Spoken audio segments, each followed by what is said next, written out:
JT Miller here on another episode of Vault Talks. I'm joined by a friend and colleague, Nolan Hartsock. So a little bit about Nolan, keep it high level. He works at Van Dyke Mortgage as a loan officer, helping people secure funding for real estate. And he's also got a pretty cool story about a side hustle that he had back in the day. So we're going to keep it raw. I'm going to let Nolan tell you a little bit more about his background. But let's do it. Awesome. Well, thank you, JT. I appreciate you having me here. Sure.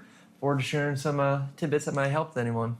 We went to Top Golf a few weeks ago and we're hitting some golf balls, and he told me a little bit about a side hustle they had in high school that I thought was really cool. So I know all you guys know about Amazon. I'm going to let Nolan kind of share a little bit more, but it's cool stuff. Yeah, so a lot of times when Amazon has stuff sitting on shelves, they have to get rid of it because there's a certain shelf life, even if the product's not bad. But for Amazon, it's a turnover. They have so much business going through. They're just making sure they make as much money as possible, pushing it through. So for me, a little bit background about myself, I was, like you said, I like to be the very entrepreneurial spirit with it as a whole. In high school, I had started a car detailing company that had built up decently well around the area. And then from that, I ended up doing a bunch of networking, as any business owner does. And it led me to explore some different avenues where meeting some people who knew that space a little bit more. Got involved with them, and it ended up where you would get pallets from Amazon. Like I said, Amazon gets those pallets, has to send them somewhere. You get the pallets from Amazon, and we buy in bulk. Thinking if you're going to Costco, you go to Costco to buy in bulk. Same thing with us. We buy in bulk, and then we sell it individually. So we basically buy huge loads of like 20, 30 crates or pallets at a time, and then we'd sell out each individual item. So we'd have TVs, you have guitars, you have printers, fridges, anything you could think of. And a lot of times it's a mix of maybe brands that had switched logos, so aren't the same thing, things that had been recalled. So I know for TVs, if the stand wasn't properly set and there was an issue, they'd have to send all the TVs back. Well, Amazon can't sell those, so they would just basically sell them off like that. So that's where, from a sense, we were getting them from. That's awesome. And I know at one point you said you had about 50 guitars on hand. Guitars were a big one. This brand for the guitars had shifted their whole logo. I think they got bought out by someone. So at one point, I want to say we probably had anywhere between 200 to 500 brand new guitars that we had gotten in. So imagine just a warehouse full of just brand new guitars. I'm not a guitar player, so it's like, wow, this is cool. But we were able to sell out a lot of those to just different music places around here, people buying in bulk. We had people coming. I think our largest buyer had came from Tennessee. It drove up and picked them all up from there. Probably bought about 150 of them. So you were more so wholesaling them rather than just, selling them individually? Yeah, so when we would get a lot of those big products that you have so many items of, 200 to 300 products, that's a ton of product to move. And for us, again, similar to Amazon, Amazon has to move out so many products, and our warehouse only had so much space. So for us, if I have 300 guitars taking up 25% of a warehouse there, that's 25% that I could be using to move new product in. So I'd rather take a 15-20% pay cut to sell everything. So it ended up helping us just move more inventory in and out. Yeah. And when you first started, did you guys have a warehouse right off the get-go? Or no, we started, when we first started dabbling into it to see if it would actually work, our starter run, we started in a storage unit. Okay. So they allow you to do month-to-month leases. We just went in, got a standard, I think 10 by 20 just to fill it up. And I think within the first month we had outgrown that. And so that's when we rented a warehouse that actually filled up quite fast. Yeah. No, that's awesome. And I do kind of want to unwind. So I know you met this connection through your detailing business. How did that unfold? Did you clean this guy's car? Yeah. So I just cleaned his car. He was impressed with what we would do. And then from there, he was just like, hey, I've had some ideas on how to build some new businesses if you guys would be interested, and talking more. And we were like, hey, we're definitely game. And we ended up building a partnership with him. And that allowed us to do a lot of the work we did. Yeah. Do you mind getting in at all how that kind of revenue split worked between you guys? Yeah. So it was usually 70-30, where we'd get about 30% of the profit. He was a guy in charge of getting all the books done. We're getting everything taken care of. And then we were the ones making sure, hey, product's moving, we're getting it in, we're getting it out. So it was like 70% goes to product and to him, takes care, and then we take the 30%. Yeah, because, I mean, at the end of the day, without him, Yeah. you don't have the option to even buy those pallets. So Exactly. started out in the detailing world, moved there. How long did you guys stick with this? That was roughly about a year. Okay. So once Amazon had a restructure and they moved a lot of their business down south, and then if you know anything about logistics, a lot of times with logistics, when you're moving from somewhere that's like we're in Cincinnati here, I think it was probably like 20 minutes away. Now we switched to about 8 hours. Your profit drops by like 90%. So for us, it was like, hey, it's not worth it. Yeah. We're, on the top of the mountain, you're just like, hey, it's been a good run. Yeah. So we'll hang it up there. That was a really good run. And if you don't mind sharing, I mean, what kind of did your numbers look like over that year? In that year, we were probably grossing about anywhere between 400,000 or 500,000. Okay. With it. So I would say, it was probably about our top line gross, if I remember correctly. Yeah. No, and was it you and a couple partners? Was that how it was set up? Or So it was me and then one other partner, and then we had a bunch of employees as well. Okay. Who were like managing the warehouse and making sure product would come in when people would get it. Yeah. And I know that only lasted for a year, but I'm sure it taught you a lot about business in general.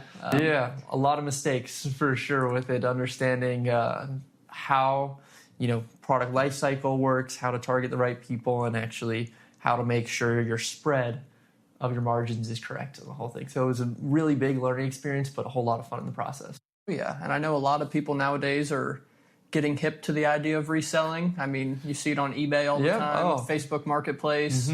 What's maybe some advice that you learned throughout your process?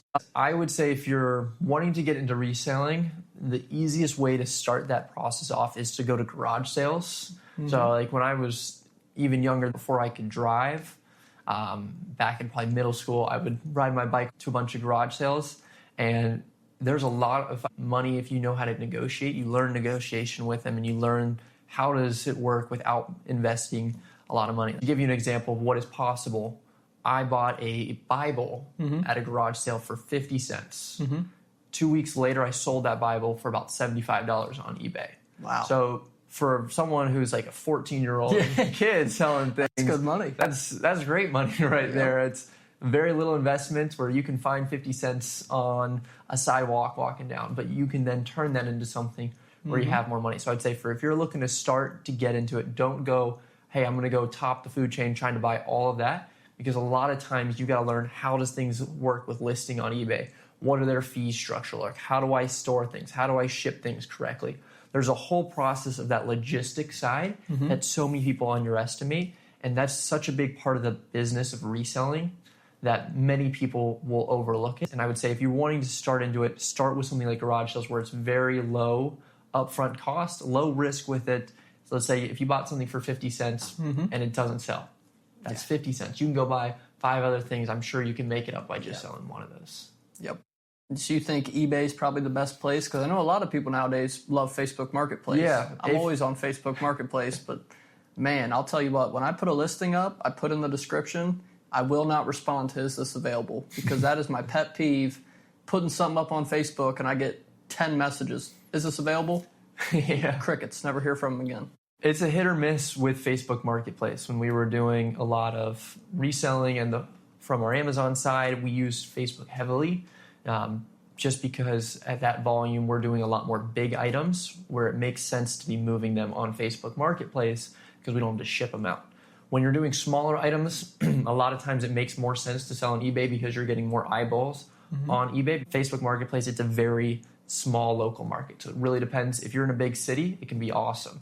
If you're out rural countryside, it may be a big disadvantage because you only have 100, 200 people looking at it. Yep. And I know, so you guys kept that up for about a year, hung that up. I mean, you were probably, 20 years old at that time? Maybe younger than that? I was about 17 going on to 18 at that point. So after that point, halfway through, I was transitioning into college. So I'd started college while I was doing that business. Graduated a year there, went into corporate sales for a little bit. Found out that just wasn't for me. They're like, hey, go to college, you get a job. And I was like, okay, this is just not what it all sounds out to be. And for some people, it just wasn't for me. So that kind of led me to the path of understanding how do I actually help people understand how to be financially free. I feel like learning financial education is a hard thing for most people. So understanding how do I actually teach that to people in a way that can helpful kind of led me to where I am now. Yeah. I mean, one of the problems that I run into is there's a ton of financial education out there. It's hard to know what's good and what's shit. I mean, just finding somebody you can trust and somebody who's giving you information for free. So you wanted to ultimately be able to meet with people, teach them about finance. How'd that get you into the real estate world? Growing up, again, I really had the idea of how do you be financially free? And a big part of that American dream of what everyone, I would say, desires to do is to own a house. Having somewhere where they're living that they're owning, if you can switch out your rent for something that's just building equity and you're building value over time. Most people get into so much debt, whether you're in student loan debt, credit card debt, and with being younger entering into the workforce, I just saw a lot of people who were years older than me have $50,000, $60,000 worth of debt, whether that's student loans, credit cards, or a combination of just everything in between. So I was like, how do people take on good debt? How do you find out what I can use for debt to help leverage myself in the future?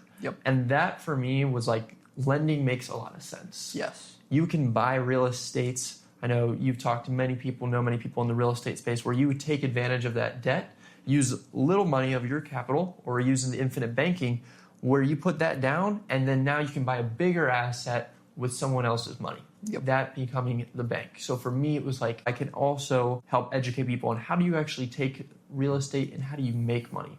How do you start really investing and getting into it?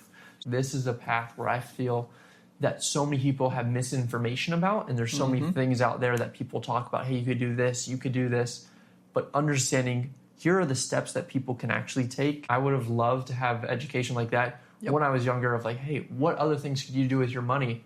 Well, this is what I can do. And so I'm trying to do the same thing, educate people on what that's about.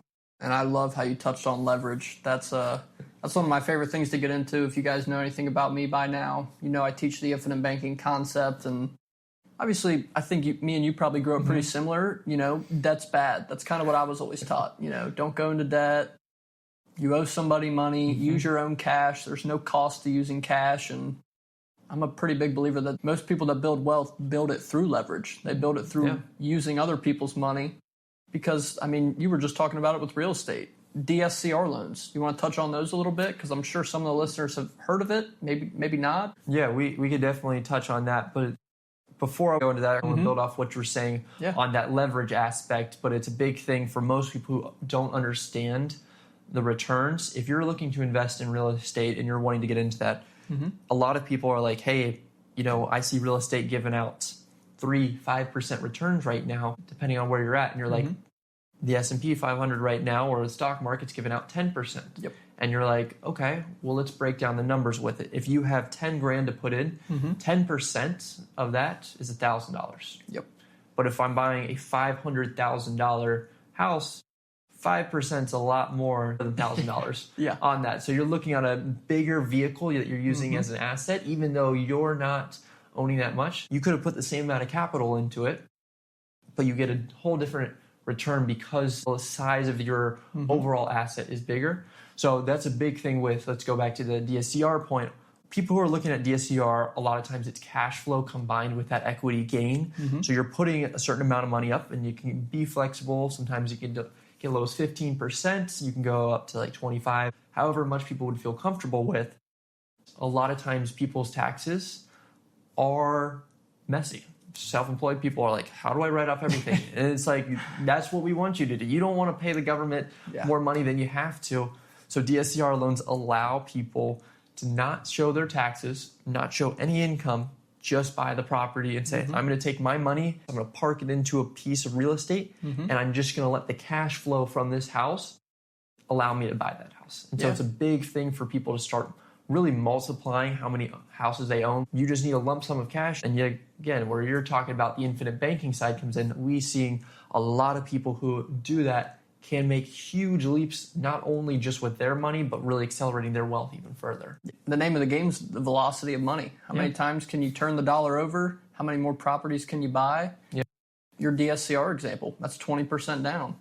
Let's say I find a $250,000 house. I come out of pocket 50 grand. If I put that 50 grand in the stock market, history tells me I'll probably have about 55 grand at the end of the year. Yeah. If I come and use a down payment, maybe I bought it for 250, I put in 50, and I can get it reappraised at 350. Yeah. Then I can do a cash out refinance. Yeah, there's so many different ways where people can take advantage of real estate, and that's where that leverage handle comes in, like we talked about, that most people just don't even think about. Your average person is just like, oh, I see buying real estate is, I'm going to buy a house and then live there. Yep. Real estate investors definitely get more savvy with it, but there's so many different avenues of whether you're fix and flipping it, whether you get it for cash flow, whatever it might be. There's just so many things available that most people just don't realize out there. Yeah.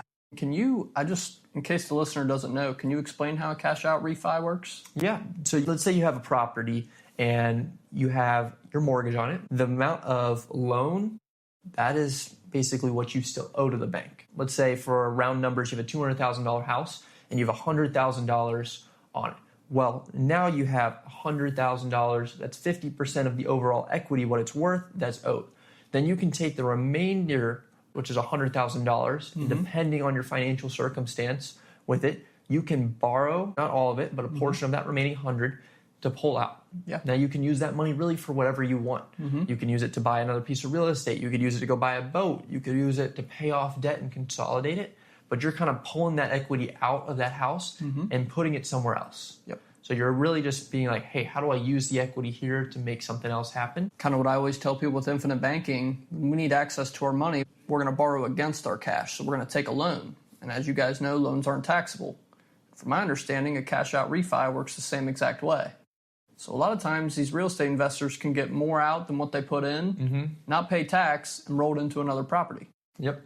The only thing is you just got to look at what the interest is. Yep. Just making sure those numbers make sense with it.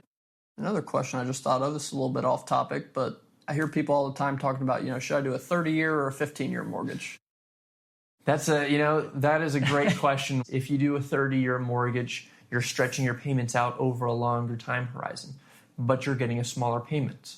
So you're saying, hey, I'm willing to take a lower payment. You're going to be paying more interest over that 30 years, but maybe that payment is more comfortable and it makes sense on that cash flow. But if you're able to afford a 15-year, it can be very advantageous. But at the end of the day, if this is like a home that you're only going to live there for a couple years, that's where you're saying, does it make sense, an extra $100 into my mortgage a month?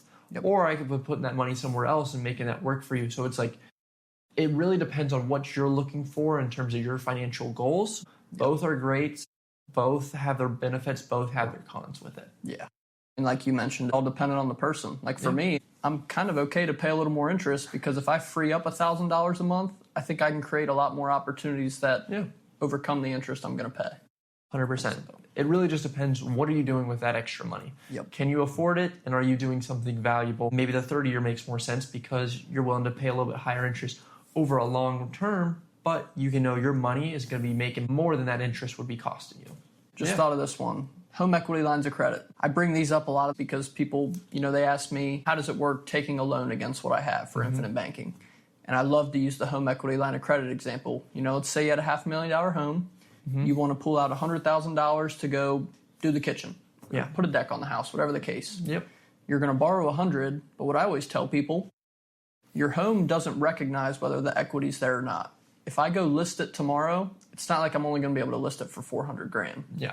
My home's still worth $500,000 and it's hopefully appreciating, but I'm using the money at the same time. And then if I sold the house, I'd essentially just pay off the $100,000 I owed if there was no mortgage and keep the rest. It's similar in a lot of ways to infinite banking. The only thing with the home equity line of credits, you do have to pay it back at times, or they will come take your home. Make sure you do pay your home equity lines back. I know we've talked probably a lot more about real estate investing. I think a lot of my audience is younger. Maybe they're looking at buying their first home. You can go online and see all these different gurus tell you different things. I know one thing for me, I didn't know the difference between a pre-approval and being pre-qualified up until about a year ago when you taught me. So even just sharing tidbits like that I think would be helpful. Big difference between being pre-approved and pre-qualified. When someone says, hey, I'm being pre-qualified, really what that means is the information that you told them and your credit score gets you to a good place. But there's no document verification. So pre-approval, on the other hand, what that looks like is the information you told them was verified by a loan officer on all your documents. If you told them you made $100,000 a year, they're getting paychecks, they're getting W-2s to show that you actually make that money. Pre-approval is someone's going there and making sure everything lines up. When you're looking at purchasing a home, whether you're buying or investing, you're on the pre-approval and you're not just getting pre-qualified. Yep. And like I told you, I didn't know that until about a year ago. I'd always just kind of thought they were the same thing. And then I went to go put in a couple bids on houses and I was like, I'm not approved, I'm qualified. So if you are pre-qualified, that doesn't do much for you. Get pre-approved. So let's say somebody does go out and get pre-approved. What's the next step from there? The most common thing, you see people finding the house. So you could go out, search, figure out what house you like, what house could make you money, and you end up putting an offer and getting a contract on that. Mm-hmm. If you're wanting to do a little bit more in-depth, they have what's called a platinum pre-approval that we offer. Mm-hmm. That allows somebody to have all their information to set up to a dedicated underwriter. Mm-hmm. When you're doing a pre-approval, only a loan officer is looking at that. That's not someone who's approving your loan at the end of the day. That's someone making sure that you're going to be good enough to talk to that underwriter. But if you want to do that platinum pre-approval, you can talk to the underwriter, making sure everything's all good to go, basically speeding up your whole process. Most people think it will take 30 days once you're under contract. When you talk to an underwriter beforehand, you can get as low as 7 days. Oh, wow. Mm-hmm. Okay. That's good to know. So let's say they go find the house. Maybe they're a first-time home buyer. Yep. What are some loan options that they even have? It's a great question. If you're someone who's looking to purchase a home and you hear so many options, you hear the words conventional, your FHA, VA, all those out there, those are designed for different people in different financial circumstances. If you're looking at conventional, oftentimes that's your most common loan. Usually you see people with higher credit scores there who could have some money to play around with are going to be looking at that. Your FHA is a little bit more lenient. Mm-hmm. Allows people, if you have a little bit lower of a credit score, FHA is a great option just to give you a little bit more wiggle room. The VA is dedicated for veterans. Mm-hmm. So you have to have some relation, whether you're a spouse or you're a veteran itself. That's when you can be taking advantage of a VA loan. Then you have other ones that may be a little bit less common, like what's called a USDA loan. Mm-hmm. If you're looking to buy, we say like way away from any big city. If you're out here in Cincinnati and you're wanting to go out in like Hillsborough. Okay. That's far away from Cincinnati, if anyone knows where that is. A lot of times there's not much out there, so that dedicates a lot of time to be what's called USDA. Allows you to put 0% down and give you some different options. All of those options are great in many different aspects, but it really depends what is your financial circumstance that builds up to. Yep. So let's say I'm not trying to live out in Hillsborough and I'm not a veteran. Yep. I'm just Joe Schmo, never owned a home. What do you see the most of for somebody like me coming in? Yeah, a lot of times it's going to be your conventional or your FHA. And the difference of those two things comes down to what kind of credit you have, and it can be how much money you have to put down, and then what kind of houses you're looking at. If you're looking at houses that might be a little bit more beat up and you're looking at a house, hey, I want to go buy this house, fix it up, and get some equity. A value add. Yeah, a big value add to it. Well, FHA might be a little bit harder because they look at some things to make sure it's fully livable when getting approved for a loan. When you're looking at conventional, oftentimes they won't be as strict and they can say, hey, that stuff's okay. Doesn't mean everything's going to pass. It still has to be, if you're buying it to live into, it still has to be considered habitable. You can't have mold growing on the ceiling. You can't have like a pool of water in the basement. That might be some more issues that you're looking at. Yeah. But those are the big things of understanding, hey, where's my credit at? How much money do I have? And what kind of house? Those three, I would say, when you're doing that, that would then decide, is FHA better or is conventional better for you? Okay. I know, just thought of this while you were talking. Probably everybody wants to hear about free money. I know our mutual friend Anthony just bought a house with almost $0 down. Yeah. So how do those programs work? Yeah, so there are a lot of great programs out there. Specifically, most of them are for first-time home buyers. Like our friend Anthony, he took advantage of a program that comes out once a year and gives you a lump sum grant. More of the common ones that we're seeing are state-funded programs and smaller ones that gives you mostly your down payment gets covered or a lot of your closing costs can get covered. Usually it's one or the other. You know, the quote-unquote free money, again, I would say there's nothing, there's not really free. There are a little bit of cost with it. A lot of times you have to live there for a certain amount of time. Most of them, it's like 5 to 7 years you have to live within. If you're in that time period where like, hey, I'm going to live here for 10 years, that can be a great program to get you set up to where you don't have to worry about bringing as much money as you would have thought. Mm-hmm. Awesome. No, I think that's great. And obviously, if your situation allows, take advantage of it. Like you've talked with me about, it's typically hard to get those because there's not a ton of them. Yeah, they are out there, and there are some requirements, certain restrictions with them, and they aren't necessarily free money, but they're programs to help make it more possible to get into a house. Yep. I know earlier in the show we kind of touched on DSCR loans, so that's a completely separate lane than what we're touching on now. Yep. Because with these loans, conventional, FHA, they're looking at Nolan and they're looking at your financials. Yep. DSCR is a pure investment property, correct? Pure investment property, yep. They're only looking at the numbers, what it's going to bring in, and they really don't care who I am or how much I make. They're just looking at the property. Yep.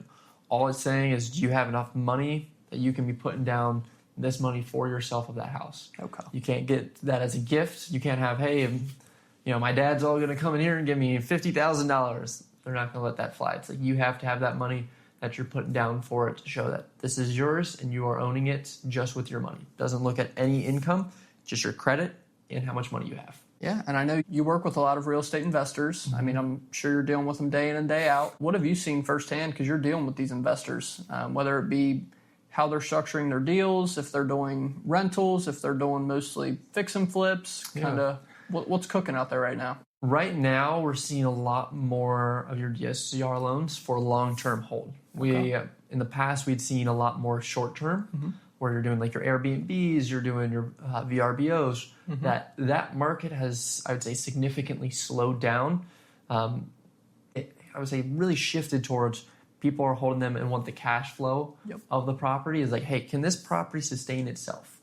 They're not always looking to be like, hey, I want to make, $5,000 a year from this property. They're like, can I basically get away with owning a property that I don't have to put more of my money into? That the rent versus my expenses cover each other there. So if that is all covered, that's where we're seeing a lot of investors kind of structure deals, where they're basically, their long-term play is just buy and hold and let the equity grow, and then you're using the money to pay down the mortgage, and eventually when they decide to sell, they'll have a lump sum of money there that they didn't have before.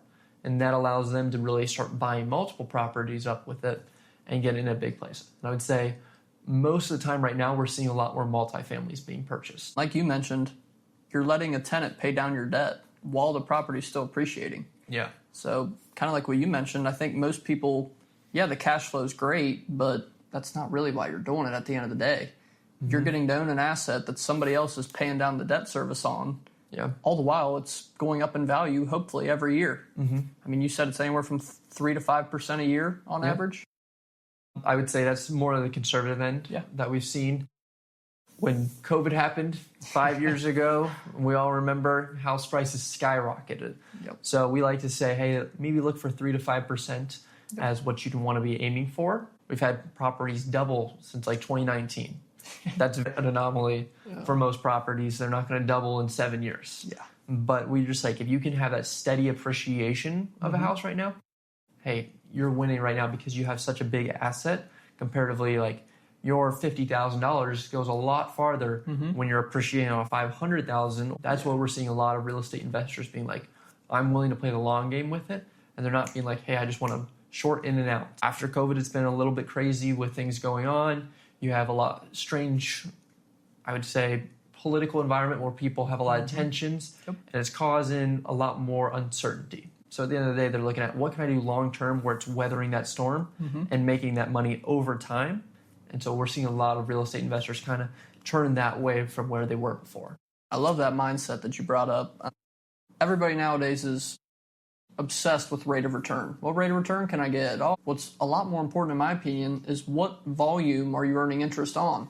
So like Nolan talked about, say my property only goes up 5%. Well, if it's a $500,000 property, that's a lot better than getting 10% on $50,000. So I think it just takes a little bit of a mindset shift. Like we just mentioned, if your $500,000 home's going up 5%, that's $25,000.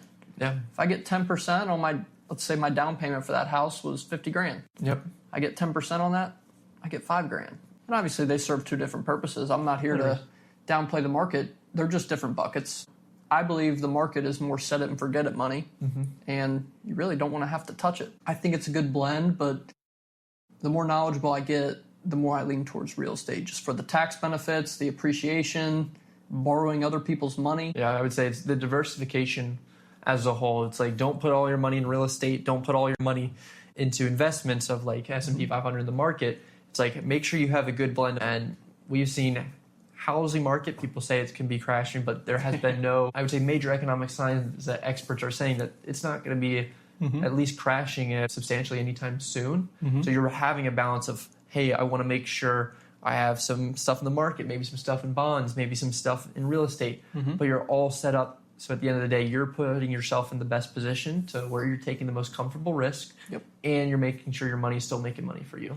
100%. There's only two sources of income, people at work and money at work. Exactly. Got to be doing both. It's a little Vault Talks tidbit for you guys. But, no, I do want to play devil's advocate. You brought up a great point. I hear that all the time when I talk with people. Oh, I'm going to wait for the housing market to crash, or I'm going to wait till this bubble pops and the houses come back down. I personally don't think they're going to come down, maybe a little bit, but I just want to hear your opinion on that. Yeah, from what I've seen of data that the people a lot smarter than me are putting together, and they spend all day reading charts and analyzing that the housing market, it's not going to take a shift downward super fast anytime soon. Like, people are saying, hey, but back in 2008, we're looking at that again. Well, 2008 was a whole different circumstances, and there's been so many changes, so we avoid something like that. If anyone ever says that we're going to have another 2008, it is very unlikely, just because there were so many people who were set up in a bad position because of people in the mortgage industry, that's when the 2008 happened, just wiped out things that now we've rebuilt from there. And there's been so many changes to prevent that from happening. And then if you look at like, hey, I'm waiting for interest rates to drop back down, and if they're going to go back down to 2 or 3% like we did in COVID. Well, COVID was an anomaly, and that was the lowest interest rates really ever seen. If you look back to like the 80s, we've had interest rates of like 16, 18% before. They have been insanely high. So having, I would say, historical average has been about 8% if you look through the decades. So having somewhere between 6 to 7% isn't really out of the normal.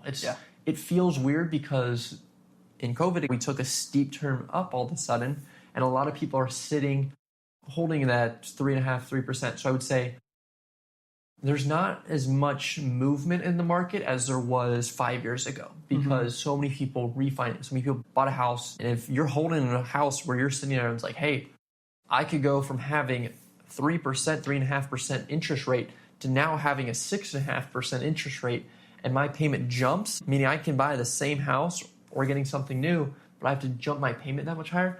A lot of people are holding their houses longer, which means they're building up their equity more. And I think it's right now, America, don't quote me on this, but America has one of the biggest equity sources in their house than they ever had before, just because so many people are holding their houses longer. Even when they feel like they could move, if they don't need to move, most people aren't moving. That's a big thing. It's like, hey, if you're not having a life event where your family's growing, then maybe you need to move. But if you're like, hey, I'm downsized, I bought my house in 2019, 2020, I'm good.